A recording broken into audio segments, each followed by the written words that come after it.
but Hawk, it's been like 2 fucking weeks. You're not gonna get many views. I don't care. I don't get views on shit anyway. Hey everybody, Talk here, and I am finally going to discuss the reveals and the comments by Konami and whatnot. Basically, I've just been kind of spending the whole time doing other stuff. I'm playing GOAT at the shop and other things. And honestly, just kind of thinking about it. Like, yes, I could do my usual gut reaction. I did it to the ban list, and that was fun, but there's no reason to. You're going to see like 8 other videos of people going, oh my god! It's like, I'm actually going to sit here and think for a while, and now discuss it. Probably should have did it last week, but I didn't care enough. So, here we are, because like, we have months of waiting until we actually get something. So, let's go over it real quick. New cards. Max C does shit. It does fuck all. It is dog shit here. Yeah, you could cite it against CA. And I ask this question, what are you drawing into? It's not saving you going second. Or that they're going second.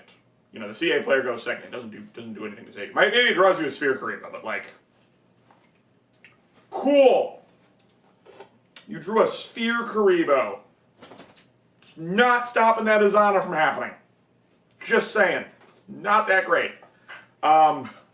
Mudora is concerning. Pretty good card. It's a reasonably easy special summon by just pitching an Earth Fairy, and there's going to be other Earth Fairies because that's Ishizu's gimmick. I'm deeply concerned about what other things were in there, but if it's just kind of like Mudora, and I think the new Zulga's not very good, like we can probably, I don't know, I don't remember that one. I read it like one time, like a year ago, and I never bothered to read it again because it wasn't good. But like Grave Creeper's Trap's a hell of a card, and that might happen. But otherwise, Mudora refills your graveyard, or your deck, which is good. I mean, he's not mind-blowing, but like, Mudora's concerning depending on what else we get. Lava Golem's a nice reprint, thank you for that. Injection Fairy Lily is funny. I don't know how good it is, but it is funny. What else was there? Swords Revealing Light. Decent card, especially with MST now at 1. It's perfectly fine. It's probably actually going to stick around. There's a reason that card was limited for quite some time, so there's a slight concern I have there. Breakthrough Skill. There's a fucking house of a card. That card is really good. Like, that card is wild. I'm actually happy we have that, though. Like, it's wild in a fun way, not a busted out the ass way. So, I'm cool with that. Yeah, Joker's Night. I gotta talk about Joker's Night. Joker's Night's really fucking good. That is... Okay, to any advanced players that stumble on this, you're probably staring at me like I've grown a 3rd fucking head or something. Yes, I have to grow a 2nd head and then a 3rd head, and then you're gonna stare at me that way. So, Joker's Night is like the freest special summon ever, but you have to play, you know, the other Poker Nights. Which is not a big ask, because, like, King is okay, and, like, Arcana Knight Joker is actually a good fusion. But, like, Joker's Night is just the freest fucking special summon. So send one from your graveyard, or deck to the graveyard, special summon him. Oh, he died. Let me get him back in my hand by shoving the thing that lets me special summon him back in the deck. That fucker's just not stopping. You are going to keep dumping that idiot. It's not going to stop. It's so stupid. It's so fucking dumb. Yeah, Beatdown's back. Because, I mean, think about it. Immediate thought was, so play King's Knight, Joker's Knight, and then a Jack's Knight, and like 2 Queen's Knights to make sure you got it. Send the Queen's Knight, Joker's Knight becomes Queen Knight on field, summon King's Knight, get Jack's Knight, activate Beatdown, and now Jack and Joker are bigger. That's lethal on board. You have way more than lethal on board at this point. Which is kind of insane, I'm just saying. Really good. But like just general beatdown decks can just play him. He's just a really good card. He does lose to Cyber Dragon, which is good because Cyber Dragon's off the list now, so Cyber Dragon's back. Yay. For skill reveals, I mean, I don't know what to expect with Tristan. Maybe we'll do some Lava Golem shenanigans. Or not Lava Golem. Battle Guard shenanigans. I would like Battle Guard Cadet, and then Battle Guard King, and then like some back row featuring them, and I don't know what you would do with the other shit. But that could be fun. I don't know if it'll be good, but it can be fun, so I'll take that. Let's be real, Noah is just going to be Shinato's arc.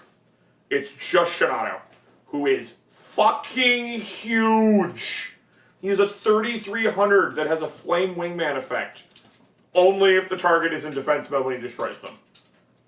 It's weird. It's a weird flame wingman effect. It's a lot of burn damage potentially, so keep an eye on that. Also, he's a light fairy for, you know, whatever that matters for. That could maybe possibly come up. I'm just saying. That's a thing that could happen. Duke is kind of the one I'm concerned about. Because, like, Summon Dice is an okay card. Dimension the Dice is a good card. Orgoth is a fucking behemoth. Like, have you read his effects? I mean, it's all upside on the dice rolling. And if you start getting pairs of things, crazy shit happens. One of which lets him attack directly for probably lethal. Just on a pure board state. Like, he will just probably be at 4,000 attack points and just kill you. Which is kind of nuts. Point that out. Also, Dice Dungeon, or Dungeon Dice, I don't know. The Field Spell. The Field Spell is pretty good, especially if the skill lets you manipulate dice results, which I assume is what it's going to do, because it'd be a little weird to do anything else. Just saying. But that's kind of a, I don't know what we're getting for him type of a thing. So that's just the card reveals. The card reveals, to me, my immediate gut reaction to them, which still kind of sits, is these are not the kind of cards you release if you expect to come back. Because this is a pretty big jump in revealed power level. Like, this is a hell of a step. Oh, I forgot Doom Cal Knight. Doom Cal Knight's good. I don't know if he's going to do a lot for us, but it is a good card, just kind of in general. But yes, this is a big, just, upswing in raw power. Like, this I'm pretty sure is bigger than Streets. And Streets was a pretty big swing in just general power. It took a while to get some gas going on that one. Because, like, the actual cards revealed in there weren't super impressive for most of us, unless it was specifically Red Eyes. The skills are what was crazy in Streets. I mean, there were some important ones, like Mako got good cards. Mako got the assignment right. So my immediate reaction is this does not feel like you come back after you do this. This is like the big send-off thing. However, I'm now getting to the post, which is very different. I actually think we can just take them at their word, because honestly, just in my opinion, if Konami was going to murder Speed Duels, they wouldn't say anything. They would just release this set and then quietly never release another one. And on top of that, they actually comment and say what I've been saying for a while. Sort of, vaguely. That they're like, oh, we keep retreading old ground. And I'm like, yes, you are. Please stop doing that. And they're like, well, we gotta sit back and, like, think about what we're gonna do. And I'm like, good. I don't like, everyone's saying that to go, on the Speed Duel Discord of, oh my god, that's 5Ds. I will make a video as to the problems of going to 5Ds. I like 5Ds. Do not take this as me going, I don't want to go there. I just am gonna make a video discussing the many issues of going there. And they're all called Signer Dragons. King Stardust is a problem. That is a big asshole. As is Black Rose. But Black Rose is slightly less of an issue depending on the tuners you get. But I'm just saying, the signers are an issue. Neither here nor there, just pointing that out. I like tuners, I like synchros, I like Edison format and all that. Just saying, going to 5Ds has some problems.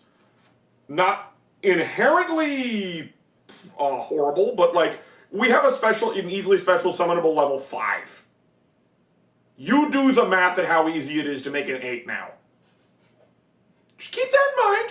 Just saying. I'm just letting you know. But they are saying, like, we keep doing the same thing. Now, to me, I'm going, like, you can hang out in the DM era, or just DM to GX, so, like, that whole chunk from, like, 2008 back, so, like, 6 years of Yu-Gi-Oh!, and go do something else. Let's go do Nepthes. Let's go do fucking weird off-the-wall shit. Like, go grab random archetypes that just don't have the time to shine and put them in the game. Like, let's fucking go.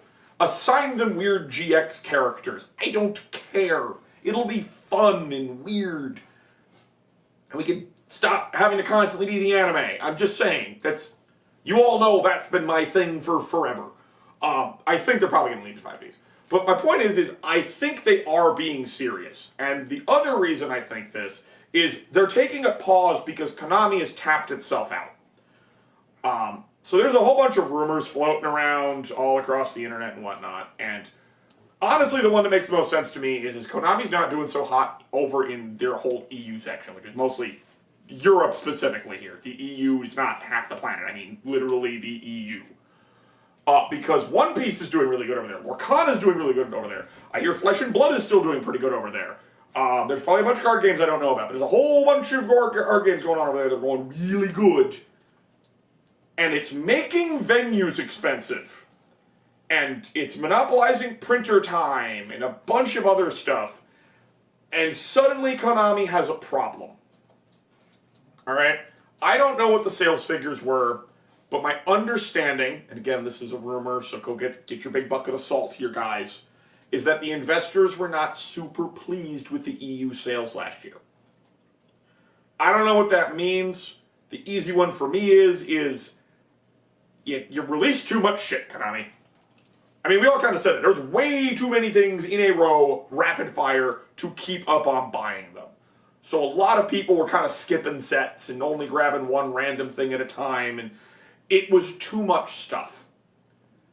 On top of this, add in the fact that we suddenly went from printing Speed Duel stuff over in Belgium to in Texas. And yeah, the print quality suffered. And I'm pretty sure that's because they're tapping themselves out.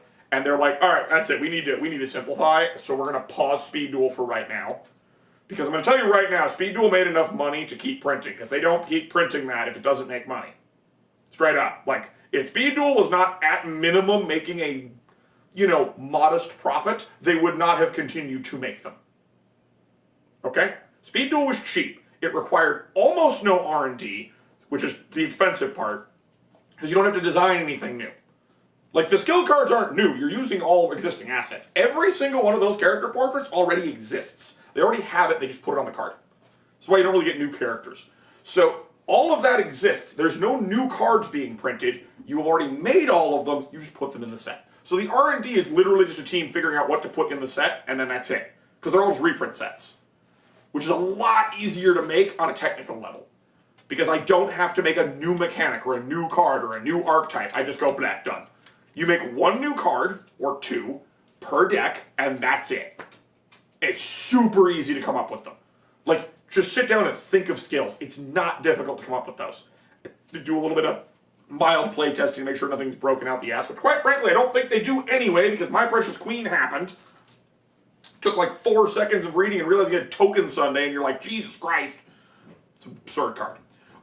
Point is, I think they tapped themselves out on resources. They produced too much stuff too fast, and now they're gotta just slow her down. Figure out what's going on, get everything straightened back out, and we'll pick it up probably late 2025, early 2026. I'm thinking probably late next year. They said they're going to take a break in a year in November, so I'm assuming about November they'll pick it back up again and we'll go from there. Because they're also going to keep doing events. Which means they kind of want it to keep going. At least a little bit. Or somebody in Konami North America does. I don't know. My point is I think it's not dead. It's going to go take a nap for a while because I'm fucking tired. That's it. What do you guys think? I'm kind of optimistic, weirdly. You would think I'd be massively pessimistic, but no, I am actually generally optimistic about this one. Just the phrasing. The phrasing doesn't strike me as they're going to let it die. They just need a fucking nap because they've overtaxed all their resources too much, and they need to just calm the hell down and straighten all this out. The set I'm mildly concerned about because the fucking power creep on the revealed cards is a little crazy, but just saying, that's a me take. I mean, I don't know what the rest of everything else is in there. I mean, maybe they're going to give us a bunch of crazy-ass skills. Like, maybe there's going to be a brand new skill for, unions that just blows union combination out of the fucking water. I don't know. They might do that. That could be kind of neat. I'm down for that if you want to keep the old decks valid, Konami. Just saying. Anyway, you guys know what to do. All that nice stuff. Let me know down below what you guys think.